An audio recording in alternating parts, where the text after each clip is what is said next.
Hello, Cardinal fans. Welcome to Cardinals at Conrads. I'm joined today by Coach Mike McGlinchey, head football coach. Coach, how are you doing? I'm doing great, Chase, man. Thanks for having me. So the team finished strong, defeating Quincy 17-7. This was an important win for a few reasons. It was the first GLVC win since 2017. The program posted multiple wins in a season, and it was the Battle of the Birds. And the Cardinals brought home the Birdcage Trophy, joining us here on stage. Tell us about that game and what kind of momentum that gives the team heading into the next season. Well, I really think that the win is just kind of validation to what our guys have been doing the last 2 years, and that's just building good habits. You build enough good habits, whether it's in football, whether it's in life, lifting weights, and you put them enough together, you're going to win. And the really great thing about winning against Quincy was not only did we win the Battle of the Birds, right, but we also set the tone for the offseason, and which we're really excited to get into here. I've heard you say this before, and it's about the players. You had 7 players named all GLVC this fall. Ed Beckton, Adam Callahan, Des Amos, and Sean Mitchell were named second team, while Cole Hahn, Carson Anderson, and Jordan Clay were listed on the honorable mention list. Carson Anderson earns his second career All-GLVC award, but for everyone else, it's their first, including Mitchell, who's just a redshirt freshman. What does this mean for those guys and the future of this personnel?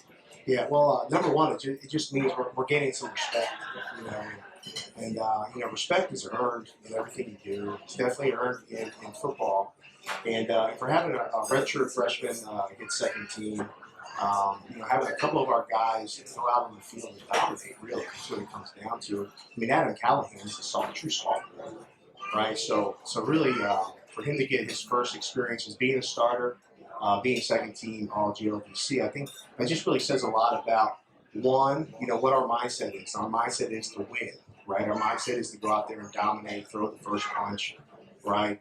And then at the end of the game, kind of figure it out, who won or lost. But I just think as we're moving forward, anybody that gets an all-conference honor, whether it be second team, honorable mention, first team, I think that just says a lot about you.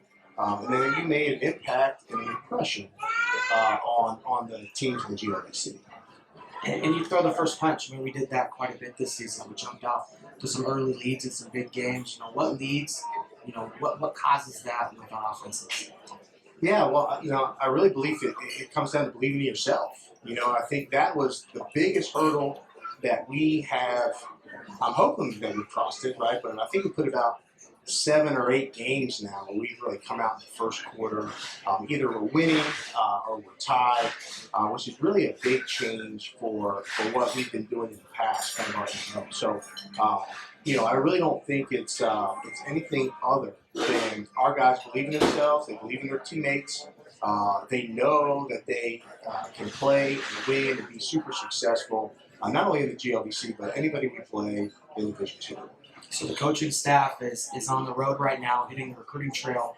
We can't talk about any particular players or teams, but what areas are you looking to improve or build some additional depth? Well, I really think that when you're small college football like we are, I think you have to really kind of improve everywhere every year. But we are focusing in on offensive tackles.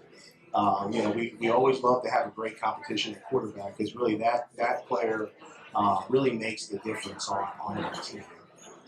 And then defensive line, defensive backfield, we're looking for it all, to be quite honest with you, and to continue to build depth, because you're only as good as the next man up. And it'd be great if you could stay 100% healthy throughout the year, but when you play college athletics, guys are going to get hurt, and then it's who's going to pick up the rifle, who's the next man up, and really carry on the Cardinals division. Yeah, that's great. I mean, so the GLVC announced last week that Apple Iowa has been granted full membership to the league. Which means a new conference opponent for the Cardinals. Peacocks will come out of the Northern Sun to the GLVC. And in a sport like football, with only 11 regular season games, sometimes you end up playing the same team over and over. Is that exciting at all, and to get an opportunity to see a new opponent across the field? Well, I think anytime that your league is expanding, it's showing strength. It's showing stability. Having Upper Iowa come in, I think, is perfect for the GLVC and really kind of great for Jewel because, we want to compete against like-minded institutions, right? Upper Iowa is a good school. It's a small private school, liberal arts school. It's located in our geographic area. The trips, 5.5 hours. It's not short by any means, but when it comes to road trips in Division II, it's very manageable. So I'm really excited about it. I'm excited for the GLVC, and hopefully we're not done expanding. Before you got up here, you asked if we had any secret questions. Well, we do. Your family celebrates Christmas. Are you an early shopper, or are you going to wait till the last minute? Well, I'm an early shopper. If you ask my wife, no, it's not true at all. I wait to the last minute for most things, and I'll be honest with you. Amazon Prime has really helped out my shopping game. Yeah. As we move forward. Yeah, looking for an Amazon Prime NIL deal. Well, that's the Cardinals at Conrads. We're live. Joined us this first coach was Coach Mike McGlinchey. Coach, thank you. Great, thank you. I appreciate it.